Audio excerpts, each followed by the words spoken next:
கரூர் சொந்தங்கள் உங்கள் அனைவருக்கும் என்னுடைய வணக்கம்.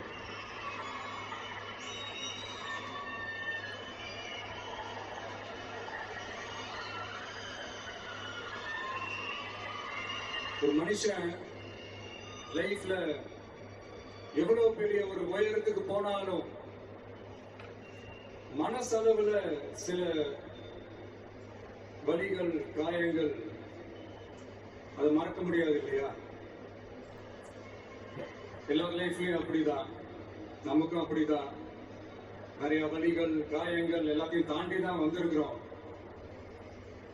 ஆனா எல்லாத்தையும் விட ரொம்ப ஜாஸ்தியான அந்த வலியும் அந்த காயமும் எனக்கு அந்த கரூர் சம்பவம் தான்.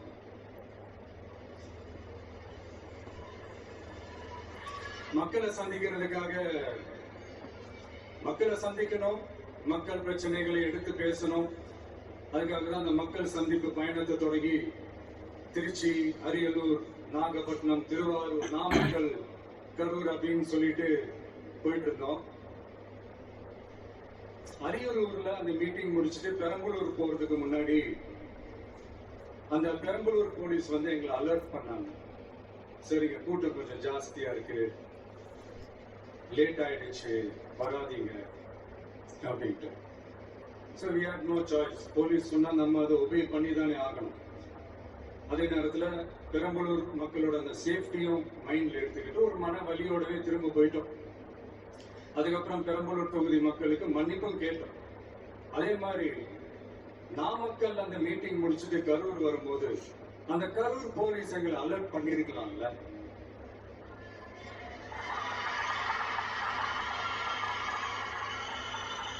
இல்ல சார், இங்க எதிர்பார்த்ததை விட கொஞ்சம் கூட்டம் அதிகமா இருக்கு, கண்ட்ரோல் பண்ண முடியல, வராதீங்க. போலீஸ் நினைச்சா அவங்க அந்த மீட்டிங்கே கேன்சல் பண்ணலாம். ஏதோ தப்பா இருக்கு, ஏதோ தப்பா தோணுது அப்படின்னு நினைச்சிட்டாலே they have all the rights to cancel the meeting. எங்ககிட்ட கேட்கணும்னு அவங்க அவசியமே கிடையாது. ஆனா அதையெல்லாம் எதுவுமே செய்யாம அந்த ஹைவேல இருந்து அந்த ஸ்பாட்டுக்கு போலீஸே எங்களை உள்ள கூட்டிட்டு விட்டு அந்த நாடகமா இருக்கு பாருங்க.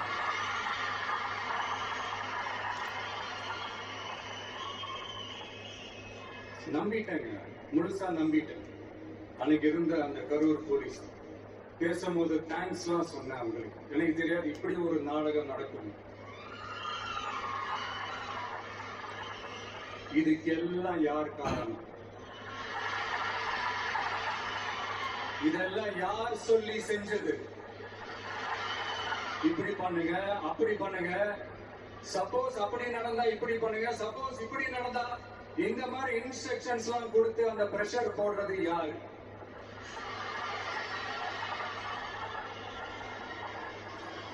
அந்த சம்பவத்துல நம்ம யாரெல்லாம் எழுந்திருக்கோம் தெரியுமா? ஒரு டிவில என் படமோ பாட்டோ வந்துச்சுன்னா, அம்மா விஜய் மாமா, அம்மா விஜய் மாமா அப்படின்னு சொல்லி அவங்க அம்மா கிட்ட சிரிச்சுக்கிட்டு அந்த டிவி ஸ்கிரீனை போய் தொட்டு முத்தம் கொடுத்துக்கிட்டு என் அக்கா தங்கச்சிங்களோட தங்க பிள்ளைகளை இழந்திருக்கோம்யா.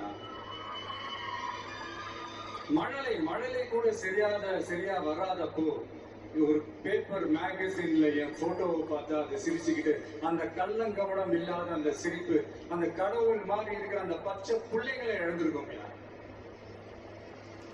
என் அக்கா, தங்கச்சி, அண்ணன், தம்பி, குடும்ப உறவுகளை எழுந்து அந்த வலியோட இருக்கிற என்ன நீங்க ஏளனமா பேசுறீங்களா? ஏன் மேல பழிய தூக்கி போடுறீங்களா? இப்படி ஒரு சம்பவம் நடந்துருச்சு. இது ஏன், எதனால, அதுக்கான பின்னணி என்னன்னு அந்த வலியோட வீட்டுல உட்கார்ந்துட்டு இருக்கிற ஓடி ஒழிச்சுட்டான் வர சொல்றீங்களா? வாயின்னு உணர்ந்தா என்ன வேணாலும் பேசுறீங்களா?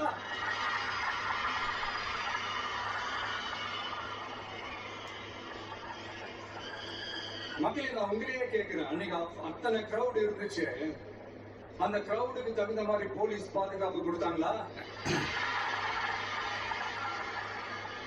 இந்த இடத்தை எடுத்துக்க சொல்லி நாங்க தான் சொன்னோம்னு ஒரு போலீஸ் ஆபீசர் பேட்டி கொடுக்கிறாரு. அதுக்கு என்ன அர்த்தம்? இவ்வளவு வலி, இவ்வளவு காயங்கள் கொடுத்துட்டு பழிய தூக்கி நம்ம மேல போட்டுட்டு அதுல ஒரு அரசியல் ஆதாயம் தேடுறீங்களேயா? இதுல வாய் கூசாம சட்டசபையில ஸ்டாலின் சார் நம்ம மேல திருப்பி விட்டு அங்க ஒரு அரசியல் செய்றாரு. அதுக்கு என்ன அர்த்தம்? நமக்காக வந்திருக்கிற மக்களை காக்க வைக்கிறதுக்கு நான் ஒன்னும் ஆதாயம் தேடுற அரசியல்வாதியெல்லாம் கிடையாது. மக்களுக்காக அரசியலுக்கு வந்தவன் இந்த விஜய். எனக்காக எல்லாமும் கொடுத்த என் மக்களுக்காக எல்லாத்தையும் விட்டுட்டு மக்களுக்காக மட்டுமே அரசியலுக்கு வந்தவன் இந்த விஜய். அவங்களுக்காக நன்றி கடன் செலுத்துறதுக்காக மட்டுமே அரசியலுக்கு வந்தவன் இந்த விஜய். உங்களுக்கு தான் இந்த விஜய் பத்தி நல்லா தெரியுமே. ஆனா நம்ம எல்லாருக்குமே இத்தனை வலிகள் காயங்கள் கொடுத்தவங்களுக்கு இந்த 2026 தேர்தல்ல தக்க பதிலடி கொடுத்துட்டீங்க. ஆனா அது மட்டுமே பத்தாது மக்களே, அது மட்டுமே பத்தாது. காலத்துக்கும் எழுந்திருக்கவே முடியாத அளவுக்கு நிரந்தரமான ஒரு பதிலடி நீங்க கொடுத்துக்கிட்டே இருக்கணும்.